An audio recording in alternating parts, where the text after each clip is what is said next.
Здраво на сите и добре дојдовте на нова рецензија на книга. Во ова видео ќе зборувам за одличниот роман на англискиот писател Џулијан Барнс, Шумот на времето или на англиски The Noise of Time. Џулијан Барнс е одличен писател и има повеќе негови книги на македонски. Планирам понатаму да направам еден авторски профил за него и да кажам за повеќе негови романи по некој збор. Меѓутоа сакам да се задржам сега. Ова е еден од неговите последни романи и сметам дека е еден од неговите најдобри романи.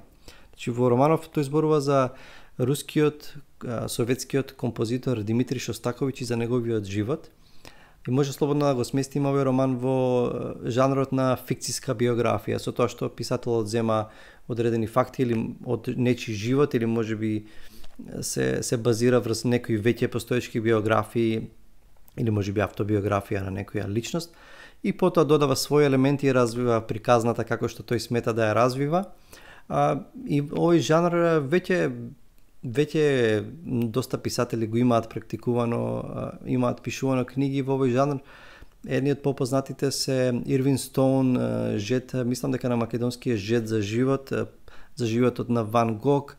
Ми текнува на еден одличен роман кој што мене многу ми се допаѓа од јужноафриканскиот писател Џон Максвел Куци, еден од моите омилени писатели, Мајсторот од Петерсбург. И таму зборува за Достоевски, и одличен роман, значи базиран врз животот на Достоевски. Кај нас писател што тоа го прави доста успешно е Гоце Смилевски. Ако може сте читале некои од неговите романи, сите, мислам дека има 4 романи, меѓутоа трите негови најпознати романи, сите се може да ги наречем, да ги сместиме во жанрот на фикциска биографија. Едниот за Спиноза, разговор со Спиноза, мислам, се сестрата на Зигмунд Фройд, за Фройд, и враќањето на зборовите за романсата или за љубовта меѓу Пјер Абелар и Елоиза.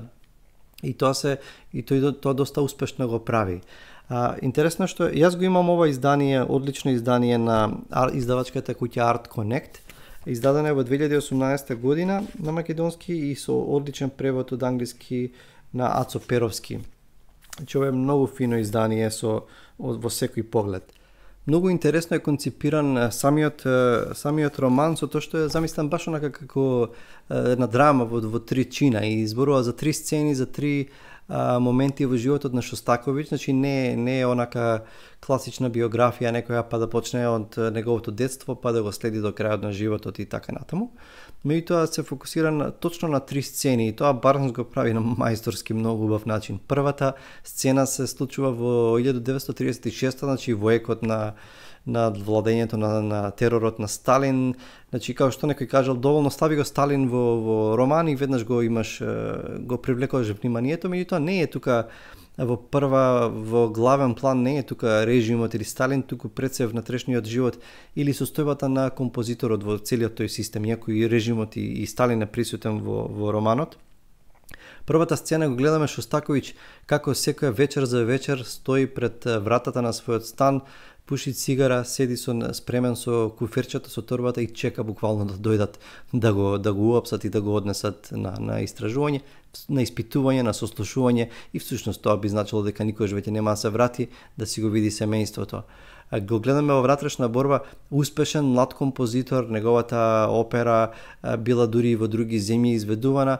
Одеднаш на една представа се појавуваат луѓе од власта на представата, следниот ден, меѓу кои Сталин, следниот ден на наспловната страна на Правда, на весникот Правда, негативна критика.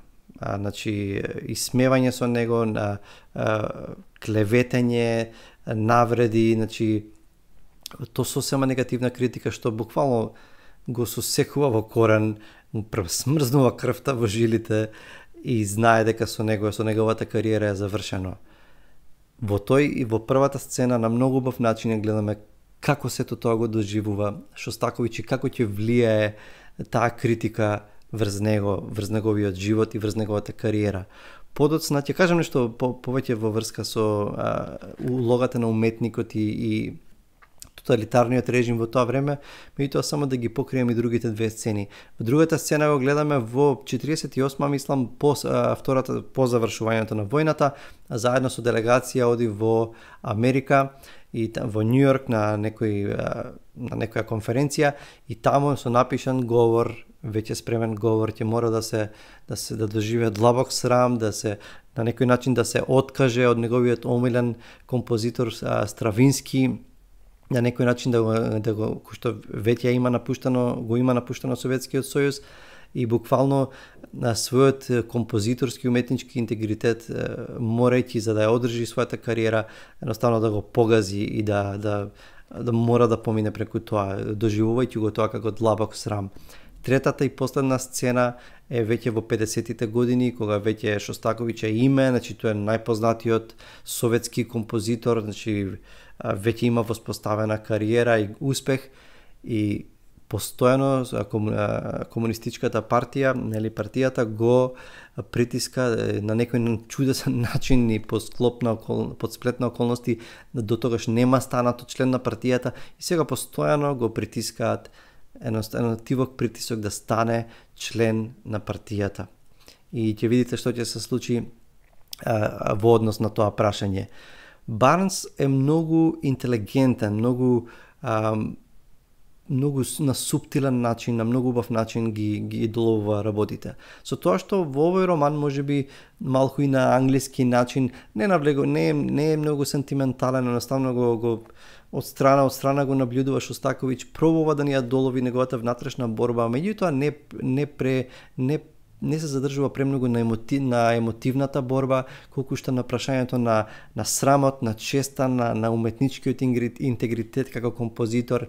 И една од главните теми што ги гледаме е дефинитивно улогата на уметноста или како е третирана уметноста и што се очекува од уметноста и од уметниците во време на режим, на тоталитарен систем. И има интересна изјава, вели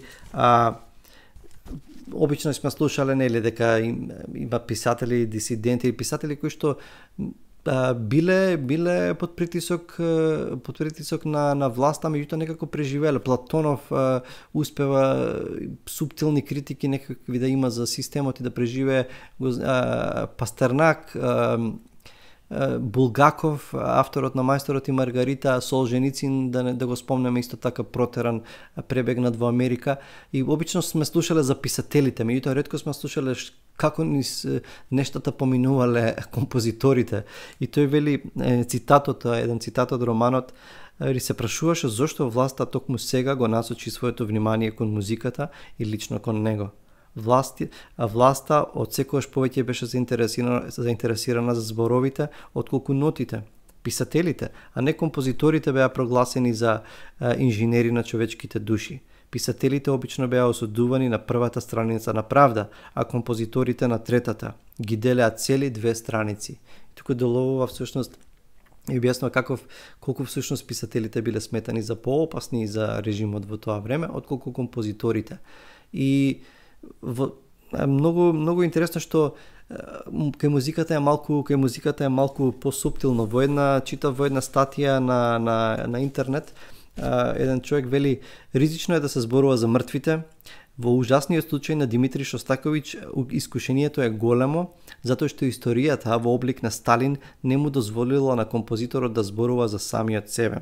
Секако, постои неговата музика, но музиката се колеба околу значењето. Како терапевт, таа предпочита сами да си донесете заклучоци. И навистина е така. Пишаниот збор е пишан збор и идеите е многу полесно да се разоткријат и да се видат во еден роман, да речеме, ако некој писател пишувал во тоа време. Меѓутоа кај музиката е малку потешко и луѓе се обидувале да ја толкуваат музиката на Шостаковиќ и да бараат дури и после, по смртта на Сталин, нели, и да пробуваат да најдат некакви си знаци според нотите и според како завршува, да речеме, одредена симфонија негова, да најдат знаци на, не знам, исмевање, подкопување, субверзија или отпор спрема системот и така натаму. Меѓутоа, кај музиката тоа не е едноставно. И Шостаковиќ и самиот бил против тоа, и во една прилика кога некој ја толкувал некој од неговите дела, буквално се исмевал со тоа дека луѓето пробуваат да најдат некаква скриена мисла. Едноставно, најчесто единствен што ќе го знае значењето или пораката што сака да ја пренесе таа музика е самиот композитор. И Барнс, значи централна тема во, повторно ќе кажам, без сентименталности, без претерани длабоки емотивни доживувања, меѓутоа го гледаме Шостаковиќ нормално, ова една слика, ова едно толкување низ призма на прозата на Барнс. Има разни толкувања, значи ова не е дефинитивната слика за Шостаковиќ, меѓутоа гледаме таа борба како да изборот дали да бидеш смел да одиш против власта, едноставно да заврши со тебе и дури да ги уништа твоите дела и да паднеш во заборав, или да правиш компромиси со тоа што еден ден твоите дела ќе бидат изведувани и ќе преживеат. Постојана борба на уметникот, во случајот на композиторот Шостаковиќ, за тоа како да го задржи интегритетот и дали воопшто не е доследен на себе си и се предава и себе си и својата музика само за да го задоволи советскиот вкус.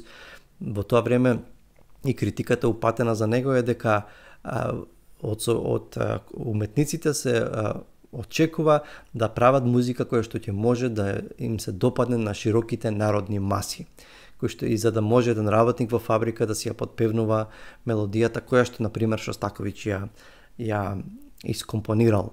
Значи, многу убаво концепиран роман, се чита во три засебни дела, три сцени, речиси како три филмски сцени, со постојани навраќања на минатото, сцени од минатото, за растењето, за неговата борба, неговата изградба музичка, и многу убаво ќе добиете чувство, или иако за тоа е доста пишувано, за тоа како е да се било уметник во Советскиот сојуз, особено под Сталин, меѓутоа и особено борбата на уметникот со задржување на неговиот интегритет и чувството дека е предавник, самиот себе си се предава, дека едноставно нема доволно цврст карактер и едноставно пробува да му угоди на системот и на режимот. Ви го препорачувам романот, не е голем роман, нема ни 200 страници, но многу убаво се чита, прозата на Барнс е многу елегантна, според мен еден од најинтелигентните и најдобрите писатели на денешницата. Романот ви го препорачувам, ако сте го прочитали, искоментирајте. Ако не сте го читале, нема да сгрешите да го прочитате. Значи, стиснете subscribe на мојот канал, стиснете и на звончето, следете ме на Facebook како читачот и да читаме добри книги и се гледаме со следна рецензија. Чао!